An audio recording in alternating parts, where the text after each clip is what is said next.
앞에서 어떤 방편으로 깨달아야 됩니까? 하니까 방편이 뭔 필요가 있냐? 바로 네가 부처고 네가 마음 쓰는데 네가 지금 질문하는 그것이 네 마음인데 마음을 어디 가서 찾느냐? 이렇게 얘기한 거예요. 그래도 우리 같은 사람은 못 알아듣겠으니까 다른 방편을 그래도 알려달라고 또 부탁을 하는 겁니다.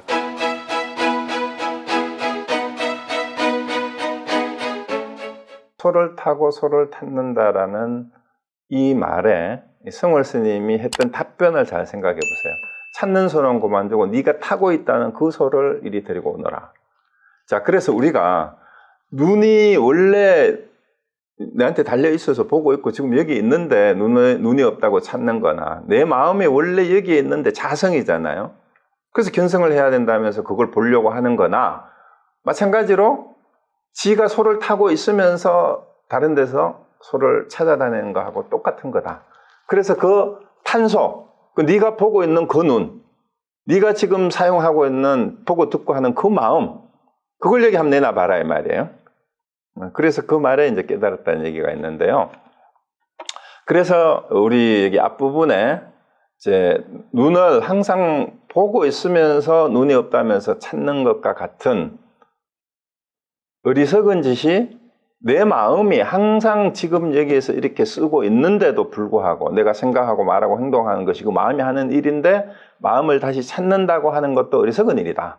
그래서 이제 마지막 부분에 이미 자기 마음인데 우리가 그것을 아는 것이 신령한 암이에요. 신령스러운 암인데 자기 마음인데 어찌 다시 알려고 할 필요가 없다라는 거예요. 그래서 다만 알려고 하면 알지 못할 것이니 왜? 알려고 하면 바깥의 대상을 향하는 게 돼요. 그래서 다만 알지 못하는 줄 알면 바로 성품을 보는 것이다 라고 이렇게 얘기를 했어요. 이게 이제 단지불의 시적견성인데 자, 그래서 하나 더 넘어야 되는 산이 여기에서 단지불의 시적견성을 이제 또 알아야 되는데 우리 해암스님은 우리 만공스님 제자인 수덕사 해암스님이에요. 이게 한자는 다른데 우리 한글이 같은 그 해인사 종종하셨던 해암스님을 대중들이 많이 알고 계신데 그분은 더 후배고 우리 해암스님은 만공스님이 직접 제자였던 수덕사 조시사였던 101세에 돌아가신 분이에요. 이 해암스님이 단지불의 시적견성에 대한 법문을 한 게 또 해암스님 법어집에 실려 있는데 얘가 요약을 했어요. 그 핵심되는 부분만. 그래서 이 부분을 인용을 해서 단지불의면 시적견성이라 하고 다만 알지 못할 줄 알면 이것이 곧 견성이다. 이 곧 견성이다. 이렇게 체계는 돼 있어요. 그런데 해암스님은 무엇을 알지 못한다고 하는가 이렇게 반문을 했어요. 그리고 스스로 답을 하시기를 누가 내게 묻는다면 그것은 파설을 못하는 법이라. 파설은 이제 답을 알려주는 거예요. 그 뜻과 똑같은 비유로 나는 답하리라. 단단부지단. 둥글고 둥근 것은 둥근 것을 알지 못하느니라 하고 이제 개성으로 본문을 마쳤는데 그 개성의 시가 멋있죠? 안이 원래 자물적 개중수득 오원통 공비상처 번신전 견곡 여명 시활로라 이렇게 했어요. 자, 눈과 귀가 원래 스스로 자체 없거니 이게 보고 듣고 하는 게 그 가운데 누가 뚜렷이 깨쳤던 거. 그러니까 우리가 늘 보고 듣고 느끼고 하는 그것이 본래 스스로가 자기가 그렇게 내 마음이 그렇게 하고 있는 거예요. 그런데 그런 가운데서 이걸 누가 아느냐 이 말이야. 비어서 아무것도 없는 곳. 그 찾을래야 뭐 찾을 것이 원래 없는 곳이라는 거예요. 그것이 마음의 자성자리고 자심이고 자성이죠. 그래서 거기에서 몸을 뒤쳐 굴린다라는 말 한 생각 돌이키면 거기서 있는 그대로 이 말이에요. 개 짖고 당나귀 우는 것이 아마 일상사가 이 말이에요. 이 세상에 우리가 매일 만나는 그 일이 전부 우리가 살아가는 일 그대로가 거기에 뭐가 다를 게 따로 있냐 이 말입니다. 우리가 참다운 삶이라는 게 제대로 살아야 되는 게 따로 있는 게 아니다라는 얘기예요. 우리가 매일매일 부딪히는 일상사 매일매일의 삶이 그대로가 진리의 모습이다라는 겁니다.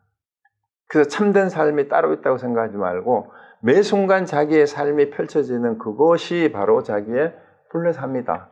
원래 삶의 모습이 그런 거다라는 얘기인데 자, 그래도 이거는 해설에 불과해요. 여기서 분명히 알아야 될 것은 단지불의 시적 견성이라 했는데 다만 알지 못할 줄 알면 이 근성이라 했는데 도대체 무엇을 알지 못한다고 하냐. 그 알지 못한다고 하는 그게 뭔지를 여러분이 찾으셔야 됩니다. 그걸 스스로 확인하셔야 돼요. 자, 그래서 이 네 번째 질문은 이렇게 끝을 맺습니다. 자, 그 다음 넘어가겠습니다. 그 다음에 네, 다섯 번째 질문이에요. 그 다음 이어지는 질문은 자, 이렇게 얘기를 하니까 이제 또 제자가 그래도 못 알아들어요. 우리 똑같죠? 이렇게 설명해도 알듯 말듯 합니다. 그래서 상상지인은 상상의 근기는 말이에요. 아주 상근기의 사람들은 듣는 즉시 쉽게 알겠지만 중하근기의 사람은 우리같이 중하근기의 사람은 의욕이 없지 않으니 다시 방편을 말씀하셔서 미혹한 사람들을 깨닫도록 해주십시오. 자, 앞에서 어떤 방편으로 깨달아야 됩니까? 하니까 방편이 뭔 필요가 있냐? 바로 네가 부처고 네가 마음 쓰는데 네가 지금 질문하는 그것이 네 마음인데 마음을 어디 가서 찾느냐? 이렇게 얘기한 거예요. 그래도 우리 같은 사람은 못 알아듣겠으니까 또 다른 방편을 그래도 알려달라고 또 부탁을 하는 겁니다. 자, 그러니까 제 보조국사의 답변입니다. 이제 알려달라 자꾸 하니까 도는 알거나 모르는 데 속하잖아요. 이것도 유명한 말이에요. 경덕전등록에도 나오는 말이죠. 거기서 인용한 말이에요. 도 부속지 부지예요. 그러니까 알고 모르는 데 속하지 않는다. 알거나 모르는 데 도가 있지 않다. 이게 장자에도 이런 비슷한 그 내용이 굉장히 많이 나와요. 도는 안다 하면 도가 아니다. 이제 이렇게 얘기가 자꾸 나오고 노자에도 지자 부른 은자 부지 이런 말도 나오고 하는데 도는 알거나 모르는 데 속하지 않는다. 그대는 미혹한 채 깨닫기를 기다리는 마음을 버리고 나의 말을 들으라.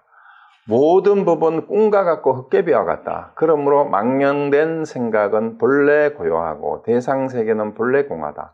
자, 망령된 생각은 우리가 막 골치 아프고 복잡하고 번다 하지만 이것을 한마디로 상이나 혹은 색이라고도 할 수 있잖아요. 그거는 원래 공이에요. 그러니까 우리의 생각뿐만이 아니라 그 안이비설신이의 대상이 되는 색성향 미촉법이 진경이죠. 그것도 사실은 우리가 만들어낸, 우리가 인식하여 구성한 상에 불과하다라는 거예요. 색성향 미촉법이 다.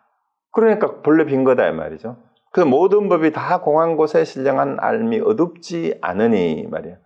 그러니까 이렇게 일체 현상계에 이거 모든 법이라고 했을 때 여기는 일체 유의법이고 지난 시간에 했던 걸 말하면 존재자나 일체의 현존재예요. 현존재든 존재자든 그건 현상계입니다. 그건 다 공한 거다 이 말이에요. 우리는 그게 실제가 있다고 생각하고. 그런데 모든 법이 다 공한 거기에는 진짜 제대로 아는, 진짜 이게는 알면 아는 건데 이게 아는 거라고 표현을 하긴 해야 돼. 그걸 깨달았다, 그걸 아는 거니까. 그러니까 이게 신령스럽다라는 영자를 썼어요. 영지. 이제 그래서 그걸 수식으로 그렇게 표현한 거예요. 그게 어둡지 않다라는 말은 그러한 알면 거기에 밝게 거기 있다 이 말이에요. 그걸 다 아는 밝은 지혜가 거기에 있다 이 말이죠. 이 공하고 고요한 신령하게 아는 마음. 자, 요게 그 원문은 뭐라고 했어요? 이 공하게 신령하게 아는 마음이 그 둘째 줄에 마지막 부분 공적 영지지심이라 했어요. 공적 영지심. 이제 텅 비고 고요하면서도 신령스럽게 아는 이 마음. 그게 이제 깨달은 마음이에요. 깨닫는 마음. 그것이 그대의 본래 면목이며 3세의 모든 부처님과 역대 조사들과 천하의 선지식이 은밀하게 서로 전하신 진리다.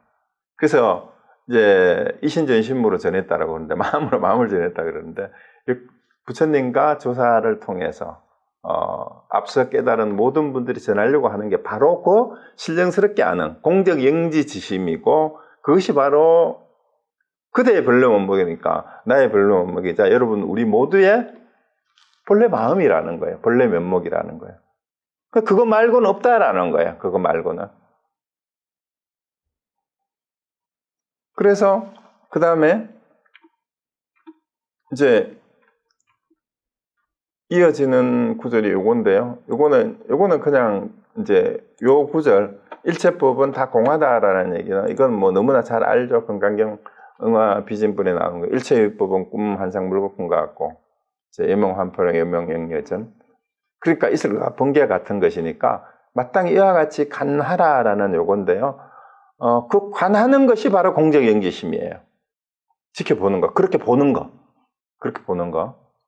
그래서 일체 현상계의 유의법은 우리가 만들어낸, 우리가 지은 상에 불과하니까 이걸 그렇게 볼 수 있다면 그 아는 그것이 바로 공적영지심이고 부처고 본래면목이고 그렇습니다.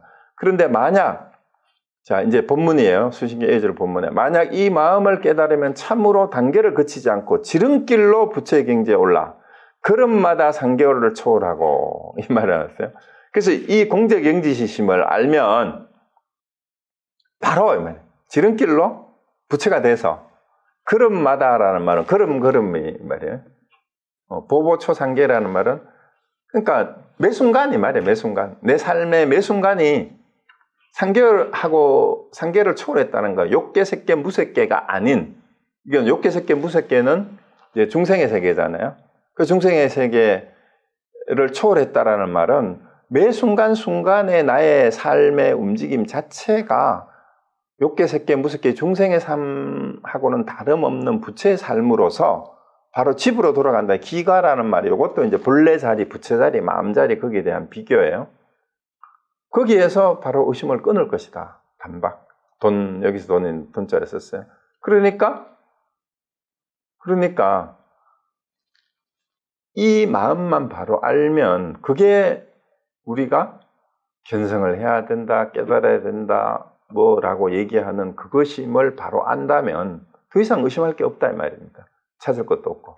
그리하여 인간과 천상의 스승이 되어 자비와 지혜가 서로 도와 자기와 남을 모두 이롭게 함으로 그 자리이타죠. 자리이타. 인간과 천상의 공양을 하루에 만량의 황금을 능히 쓸어 받을 만큼 받게 될 것이다. 이거는 그냥 비유예요. 그러니까 인간과 천상계의 공양을 받는데 하루에 만량을 쓸 수 있을 만큼 누가 시주를 해주는 것 그만큼이나 내가 존경을 받는다라는 말은 이건 이제 역설적인 표현인데 내가 이 공적영지심을 바라서 나의 본래 면목을 안다면 그게 하루에 황금 만냥을 마음대로 쓸 수 있을 만큼의 자유롭게 사는 그런 삶보다도 더 기쁘다 이 말이에요. 그보다 더 좋다라는 거죠. 그러니까 그대가 만약 이와 같다면 참다운 대장부로서 일생의 할 일을 다 마친 것이리라. 그래서 이걸 바로 알아서 안다면 그러면 정말 평생 동안 추구해야 되고 해야 될 게 따로 없다라는 거죠. 여기서 더 이상 할 게 없다라는 거죠. 여기서 이제 5번째 질문에 대한 답이 끝이 났는데요. 여기에 제가 오늘 또 하나 더 소개해드리고 싶은 게 뭐냐 하면 실제로 이 화두를 가지고 여러 스님이 고생했다는 얘기도 있고 또 뭐 인터넷에도 보니까 그걸 가지고 막 논쟁을 하는 그 웹사이트가 우연히 보니까 있더라고요. 저기 서식묘합원 반기입하라고 이제 전에 강의할 때도 한번 제가 말씀을 드린 적이 있는데 지가 고양이 밥을 먹었는데 밥그릇이 깨졌다라는 이런 얘기가 있어요.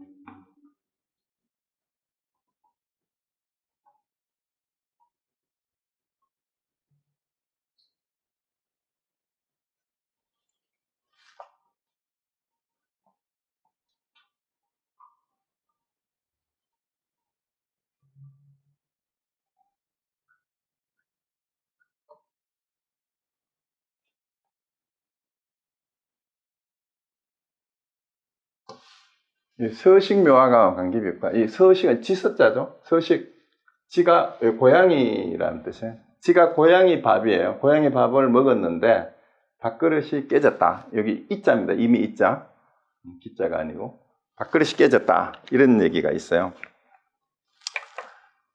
근데 여러분